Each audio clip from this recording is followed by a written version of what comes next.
சுமூகமாக நடைபெற்றுக் கொண்டிருக்கின்றது. எந்த ஆண்டும் இல்லாத ஒரு கட்டுப்பாடுகள் இந்த ஆண்டு அதிகப்படியாக இருப்பதாக நீங்கள் எல்லாம் மனதில் குறை வைத்துக் கொண்டிருக்கின்றீர்கள். அதாவது விநாயக பெருமான்னா யாரு? எப்பரிசாயிடும் அப்பரிசு ஈசன். அதாவது ஒரு மஞ்சள்ல பிடிச்சு வச்சாலும் அவர் தான் விநாயகர்.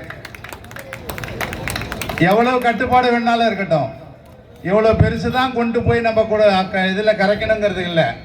ஒரு மஞ்சள்ல பிடிச்சு வச்சாலும் அவர் தான் விநாயகர். அதனால அவருக்கு அந்த பாகுபாடுகளை நாம் பெரிதாக எண்ண வேண்டாம். எப்போதுமே இந்த இந்து சனாதன தர்மத்தின் உள்ள நம்மளுடைய இந்து சொந்தங்களுக்கு ஒரு சகிப்புத்தன்மை இருக்கிறது. ஏன்னா இது நம்மளுடைய பூமி, நம்ம வாழ்கின்ற பூமி, நம்மளுடைய முன்னோர்கள் நமக்கு காட்டி சென்ற வழியிலே வாழ்ந்து கொண்டிருக்கின்றோம். அப்படி வாழ்கின்ற நாம் நம்மளுடைய சட்டத்திட்டங்களை மதிக்க வேண்டியது நம்மளுடைய கடமை. அந்த வகையில் இந்த விநாயகர்களெல்லாம் பார்த்தீங்கன்னா இன்றைக்கி அவர்களுடைய கட்டளையை ஏற்று 65 சிலைகளும் இன்றைக்கு அவர்கள் சொன்னபடி தான் நடந்திருக்கிறோம். நம்ம எங்கேயாவது சட்டத்தை மீறி இருக்கோமா? கிடையாது. அதுதான் நம்மளுடைய இந்து சனாதன தர்மம். சட்டத்தை மீறுறது கிடையாது.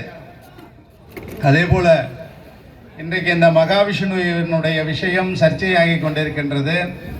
அதற்கு நாத்திக அறிவாளி என்று சொல்லிக் கொண்டிருக்கக்கூடிய வீரமணி அவர்கள் சொன்னார்,